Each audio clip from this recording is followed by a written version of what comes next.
Arsenal have an interesting run of games that could definitely test Mikel Arteta. Up first is the North London derby, and well, I guess nobody at all has predicted that this is going to be a test for Arsenal. Can anyone, you know what, Nato, let me come to you. Can you even find some sort of an argument for why Spurs could get something out of this?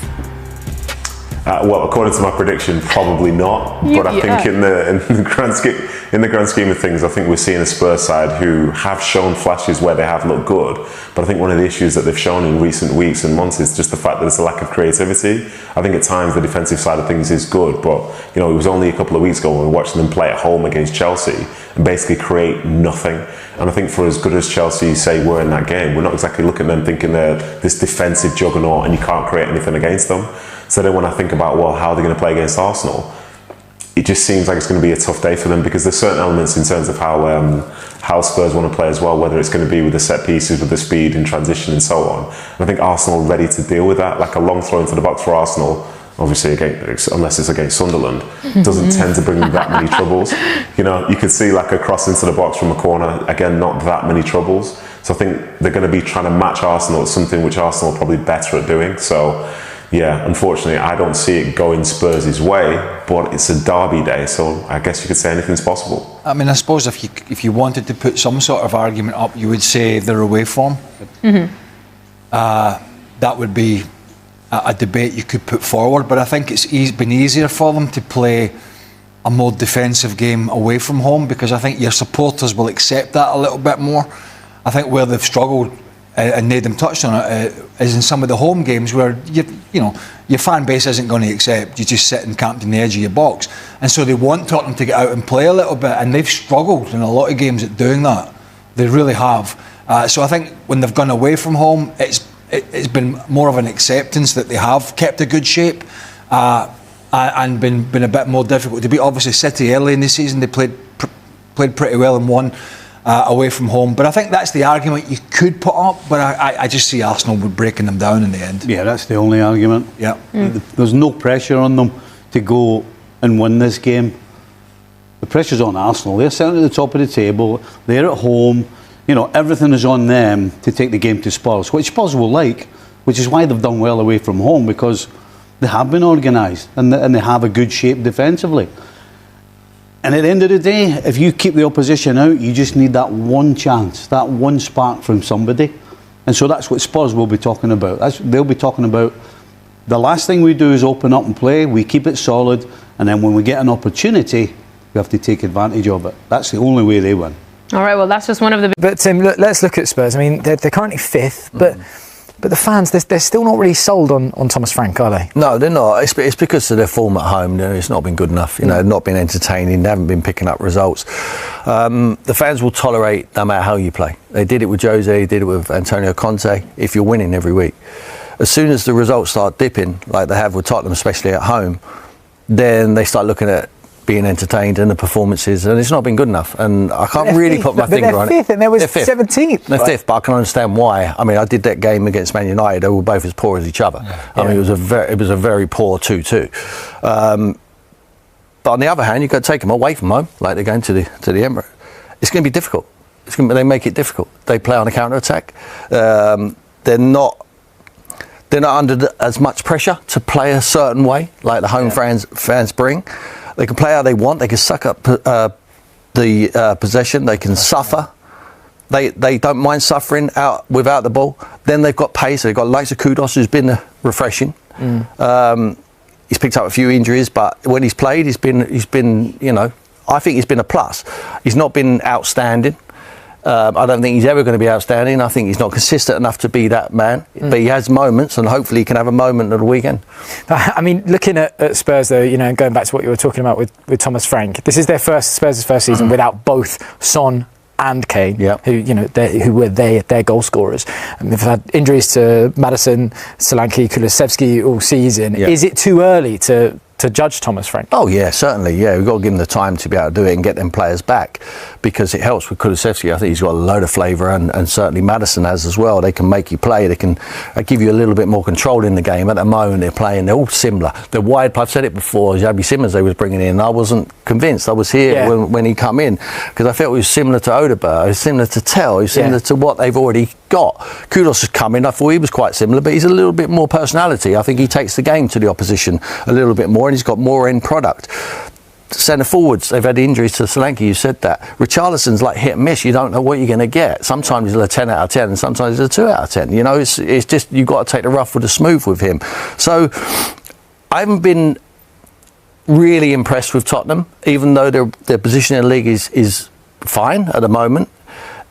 What is success for Tottenham at the end of the season? They've had the Europa League success, they've had the Open Tour top bus, they've tasted it.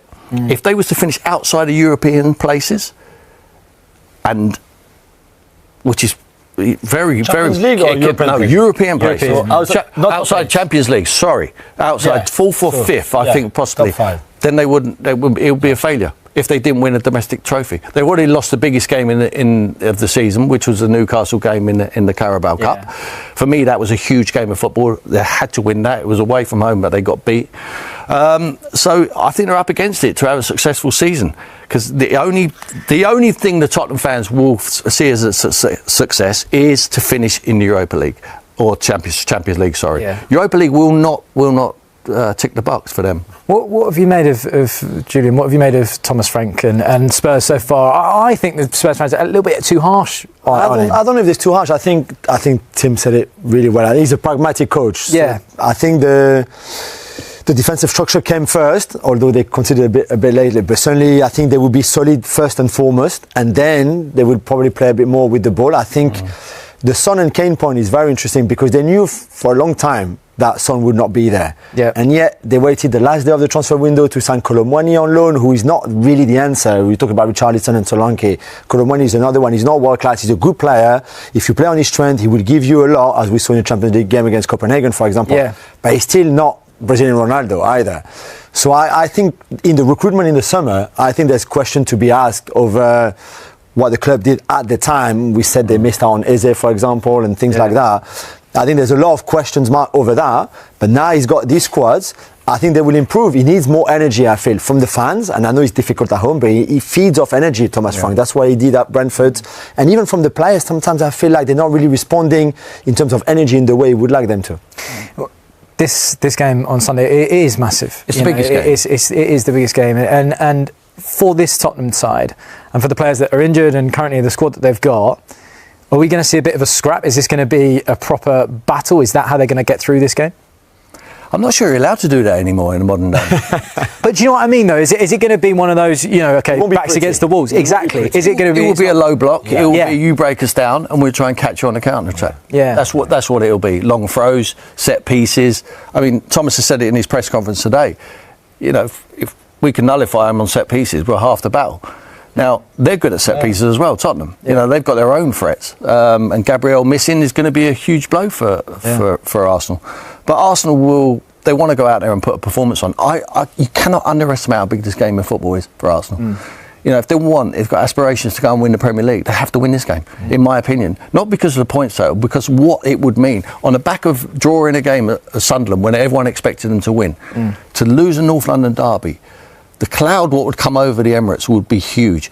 You've got forget the Bayern Munich game. You can they will qualify through the group anyway. Chelsea coming after that. This would be huge. If they lose, it could end up in a couple. It spirals. It snowballs into something serious. They'll still be there or thereabouts, but everyone will be the same old thing. Arsenal bottled it. Can't play without Gabriel. The same old question marks will be coming into play. Start off with any clarity you can give us on Gabriel and how serious that injury is. Gabriel unfortunately picked up an injury with the Brazilian national team, and he's going to be out for weeks. Can you give us any more clarity? No, we need to have another scan. I think it's next Wednesday, and we'll have the timeline probably much more clear than we have at the moment. It's clearly a blow, but have you ever felt more comfortable about the players that you can actually bring in and the options that you have when you have injuries like this? Yeah, it's clearly a blow because it's it's our leader in our backline, and to missing obviously is never a positive thing. The good thing, as you mentioned, is that we have very good options, and people have to stand up now and do the job. Riccardo Calafiori missed the Italy games. Is he okay? Yeah, he missed it. He wasn't available. He's been carrying a few things, and we have to bring him back. And he hasn't trained yet, so tomorrow we have another training session and see how he is. What chance the other injuries that you've had in Gyökeres, Martinelli, and the other longer term ones in Jesus, Havertz, Madueke, and have I missed anyone there? So, yeah, we put a lot of energy during the international break with all the medical staff as well to try to bring them as quick as possible. So tomorrow we have another training session, see how some of them are feeling, whether it's a bit too close to bring them in this game or we feel that they can have a contribution in the game. So tomorrow we'll have more clarity. So there is a possibility some of them could be in the squad? Yeah, well, I'm hopeful that we can make another step tomorrow, but certainly I cannot tell you. And you can tell us the names of those? No, I didn't think so. I can. I know you've spoken about the North London derby before, but you've managed the North London derby. You've played in some of the most ferocious derbies in world football. What makes this one so unique, so special for you? It's just different. I mean, it's a big city, but it's a big rivalry. It's a part of London that we want to conquer. They want to do the same. There's been a lot of shifts as well over the years as well. Who's been more dominant, and it's just beautiful, especially when we play at home in front of our people. We know what it means to them, and the energy that they're going to bring, the energy that the team is going to bring in every single action, and it's just a privilege to play those kind of games. So we cannot wait to get to Sunday. You mentioned the fans, and obviously it means so much to both sets of fans. But how big is a challenge is it to separate what their needs are and trying to focus on what is just a game that you want to win and you must win to get 3 points? It's about bringing it into the table. That's the context of the game, and that's a superpower. You know, when you have everybody playing with that passion and with their emotion with the team, every single ball, it makes a difference. And we've been very privileged the way that the fans have been with us at the Emirates, and especially against our rivals. And on Sunday, I'm sure that the team is going to behave and make them very proud. You mentioned the recent record. It has been very good. From your perspective, 5 wins and a draw in your last 6 North London derbies. Can you put your finger on why the record has been so good? Have you been able to separate the actual occasion with the actual game? Yeah, it's a game that emotionally requires something else, and you cannot be too hype, but at the same time, that game demands that in every ball, in every action, you have to be at it a bit more than in any other game. And we have found a really good balance. Obviously, we played well. Sometimes we have decided to win. Sometimes we've been a bit lucky as well to win. That's fair as well to say. So on Sunday, we need a really, really good performance to beat them. I wonder, Mikel, if you've seen Wayne Rooney's comments about his 3 outstanding players of the season so far. No. Semenyo was one. Good. Bryan Mbeumo was one. Okay. Victor Gyökeres was the 3rd one. That one is very good. Just following up on that, he has come under a bit of criticism. Can you allow yourself a little smile like you're doing now? Well, I'm really glad that this is coming from someone like Wayne, his experience and the kind of player that he was. I'm sure it then is not just related to the goals that he has scored, but the contribution to the team number 9 can do, and the impact that Victor has in our team, his work rate, and the way he opens the spaces for other people, the time that he generates for us, and then as well the level of threat that he's brought to the team, which is magnificent. So really happy to hear that. Thank you. Good luck. Thanks very much. We'll go to Jake from PLP. Hi. Hi. How different a challenge, though, is Tottenham this season than they were last season, do you think? Well, I think every game is very different, and in the same season as well, depending on the momentum of each team, the games are very, very different. I think Thomas has brought something very different to what they had before as well, and you just have to see his record and how remarkable job he did in his previous club, and he's given a very clear identity to the team, how they want to play, how they want to compete, and it will be very tough. some people have suggested that where they are in the Premier League table has maybe flattered them based on how they played. What are your thoughts on that? I think when you start to be in the part of the season that we are, I think you have to really earn the right to be where you are. And I think they've done a lot of very, very good things that they deserve to win. They won in some tough places as well. The record away from home has been very impressive as well. So you need to merit that. Nobody gives you anything in this league. Manchester City play tomorrow night, obviously ahead of you. If they win, they'll be 1 point behind you. Do you feel them kind of coming after you a bit? No, everybody's going to try to win every game, the same as we are going to do. We just have to go game by game, control the things that we can do, prepare very well tomorrow for Sunday. We have a beautiful game ahead of us, and that's what we can control. And just lastly, a big opportunity for whoever you decide to play in place of Gabriel. Yes, for sure, and that's what we're looking for. And the good thing is that we have rotate and play players in different positions very, very early in the season, and whoever plays is going to be ready to do that. Alex, BBC.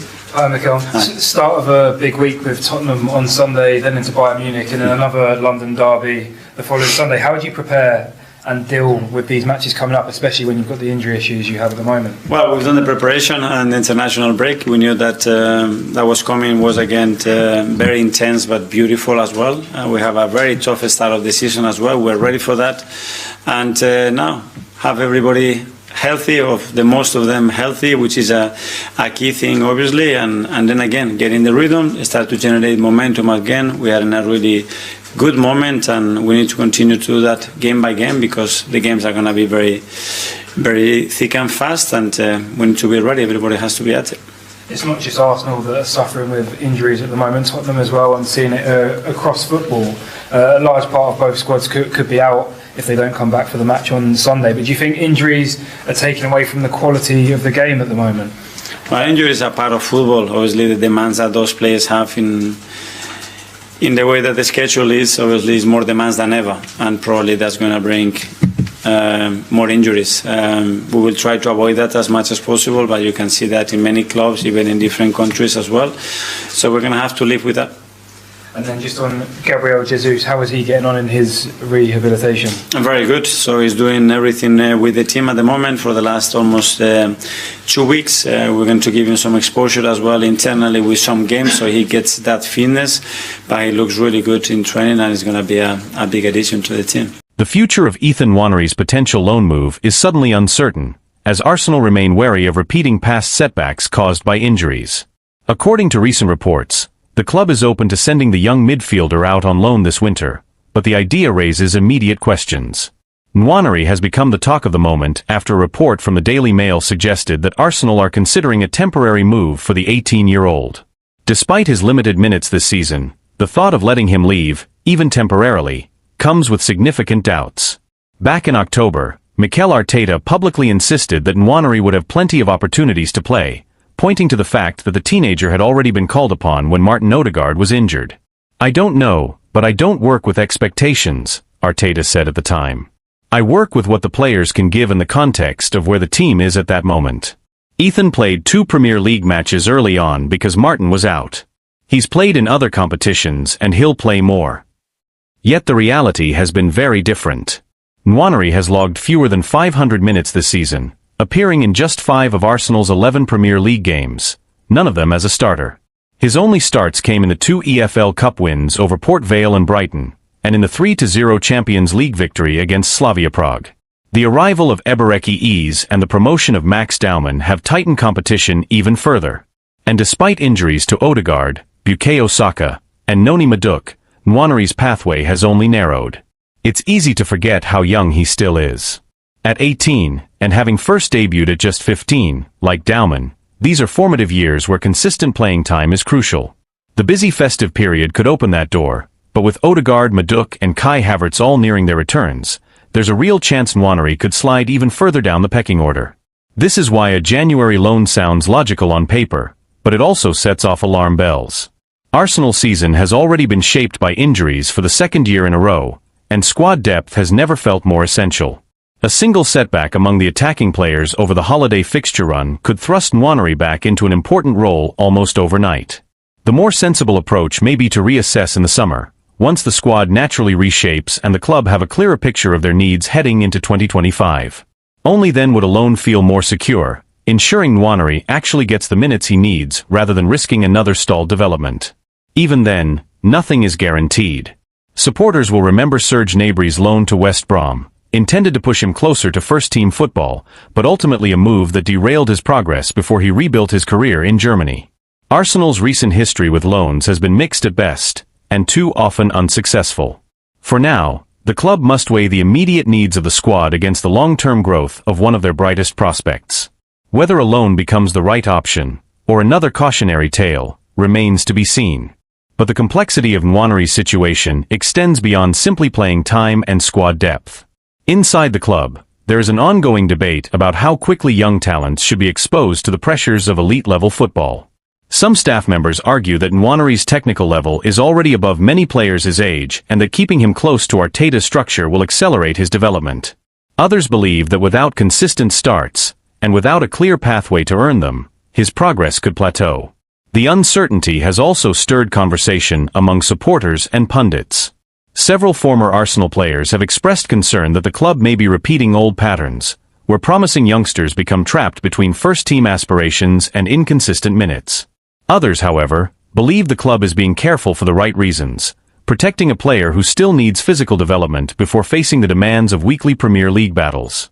This internal and external pressure has placed added scrutiny on Arteta's handling of young talents this season. While he has been praised for trusting academy graduates in the past, the balance has become harder to maintain now that Arsenal are competing on multiple fronts and aiming for silverware. Every decision carries weight. Resting senior players risks losing points, while overusing inexperienced teenagers risks injury or decline in confidence. There is also the broader question of what kind of loan would actually benefit Nwaneri, should the club eventually decide to pursue one. A move to a Premier League side fighting relegation could offer minutes, but expose him to a demanding environment that prioritizes survival over development. A championship loan, on the other hand, might provide consistent matches, but at the cost of adjusting to a more physical style that does not always align with Arsenal's tactical identity. European options have been mentioned as well, though not confirmed. The possibility of joining a club in the Netherlands or Germany, leagues known for nurturing young talent, has been discussed quietly among observers. Yet Arsenal are hesitant, given how unpredictable such moves can be and how often they fail to produce the expected results. Meanwhile, Nwaneri himself remains focused and professional, according to those around the training ground. He is said to be eager for opportunities, but not frustrated or discouraged. The coaching staff admire his attitude, which only complicates the decision further. He is doing everything right, and still his future remains uncertain. As Arsenal approach the January window, the club finds itself at a crossroads. The next few weeks will likely be decisive, not just for Nwaneri's short-term career, but for how Arsenal choose to manage their most gifted prospects in an era of high expectations and relentless schedules. Any decision made now will be examined closely, not only because of what it means for Nwaneri, but because it will signal how the club intends to balance ambition with development as they move into the next phase of Arteta's project. Arsenal now face a difficult setback. Piero Hincapié may have to step into the North London derby under less than ideal circumstances after Gabriel's injury blow. The club is hoping that Hincapié's long late return trip to North London won't affect his readiness to replace Gabriel against Tottenham, because losing the Brazilian for such a crucial match is a major hit to Mikel Arteta's plans. Arsenal have already been forced to cope with key absences at various stages of the season, but Gabriel missing the derby presents a challenge of a very different magnitude. Naturally, the focus shifts to who will fill the gap on the left side of Arsenal's defense, and for many, the most logical answer is Piero Hincapié. The summer signing impressed during his only start for the club so far, an outstanding display at left centre-back in the League Cup win over Brighton. That night, he partnered with Christian Mosquera, who is also an option for Arteta on Sunday. One possible configuration would see William Saliba move to the left, with Mosquera taking his place on the right, depending on how heavily Hincapié's international travel weighs on Arteta's decision. And that travel is far from insignificant. The Ecuadorian defender is currently away with his national team. He captained Ecuador during their 0-0 draw with Canada, helping secure the clean sheet. But the real concern comes with his final international fixture. Ecuador face New Zealand in New Jersey in the early hours of Wednesday morning, UK time. The match kicks off at 1:30 a.m. and is expected to finish around 4 a.m. Only after that will Hincapié board his flight back to England, meaning he won't arrive in London until Wednesday afternoon at the earliest. From there, He will have just a handful of days to recover, settle back in, and prepare for one of the most intense fixtures of the season. The slight silver lining is that the derby falls late in the weekend, giving him as much time as possible to reintegrate. Still, the timing of his return is far from ideal and adds yet another layer of uncertainty to Arsenal's defensive preparations ahead of a match that could define their momentum for weeks to come. Beyond the logistical headache, Arteta and his staff must also consider the physical and tactical demands that a North London derby imposes. It is not the sort of match where a defender can arrive underprepared, particularly against a Tottenham side that has looked sharp in attack this season. Any hesitation, any lapse in intensity caused by travel fatigue, could be costly. Inside Arsenal, there is a quiet concern that the club may once again be walking a tightrope with its defensive depth. Over the past 2 seasons, injuries at the back have forced Arteta into uncomfortable choices, and Gabriel's setback reopens a conversation that the club hoped was behind them. The manager has repeatedly emphasized the importance of continuity across the defensive line, especially given how central the high defensive line and controlled build-up are to Arsenal's identity. Gabriel and Saliba have been at the core of that stability, and disrupting it inevitably changes the team's rhythm. Analysts close to the club have noted that Hincapie's profile fits the role well, confident under pressure, quick across the ground, and capable of progressing the ball with either foot. However, they also caution that he is still adapting to the Premier League's pace and physicality. Throwing him straight into a derby environment may accelerate his integration, but it also carries risk. Supporters have expressed mixed reactions as well. Many are eager to see Hincapie given a real opportunity, believing his style suits Arsenal's long-term plans. Others worry that asking him to deliver immediately, under difficult circumstances, could place unnecessary pressure on a player still in the early stages of adjusting to English football. The timing of Gabriel's injury also complicates Arsenal's broader goals. With a congested winter schedule approaching and the title race tightening, every match takes on heightened importance. Dropping points against Tottenham could shift momentum, not just in the standings but in confidence across the squad. It also forces Arteta to rethink how he manages minutes for defenders who have already logged heavy workloads this season. Club insiders say the staff have been preparing contingency plans for weeks, anticipating scenarios where international duties and injuries overlap. Yet even the best planning can be stretched thin when travel delays and late-night kickoffs are added to the equation. In the coming days, the medical and performance teams will conduct assessments to determine exactly how ready Hincapie is for Sunday's showdown. Arteta is expected to make a late decision, balancing long-term health with short-term necessity. The hope is that the Ecuadorian arrives in good condition, responds well to training, and can at least offer a reliable solution in Gabriel's absence. What remains undeniable is that Arsenal enter the derby under a new layer of pressure, forced to adapt, to trust their depth, and to test the resilience that has been a defining theme of their season so far.